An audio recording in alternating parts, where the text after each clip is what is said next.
మనం ఈరోజు వారాహి అమ్మవారి యొక్క నవరాత్రి ఉత్సవాల గురించి తెలుసుకోబోతున్నాం. సంవత్సరంలో అమ్మవారి ఉత్సవాలు 4 సార్లు జరుగుతాయి. శరన్నవరాత్రులు మనందరికీ తెలుసు, విశేషంగా చేసుకుంటాం. ఇక రెండవది వసంత నవరాత్రులు.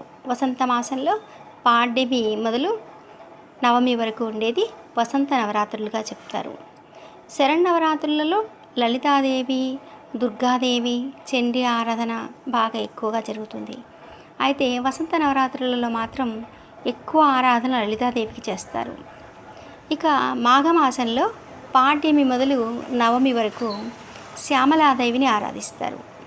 లలితాదేవి నుంచి ఆవిర్భవించిన జ్ఞానరూపిణి, జ్ఞానశక్తి శ్యామలాదేవి ఆరాధన చేస్తారు ఈ మాఘ నవరాత్రులలో.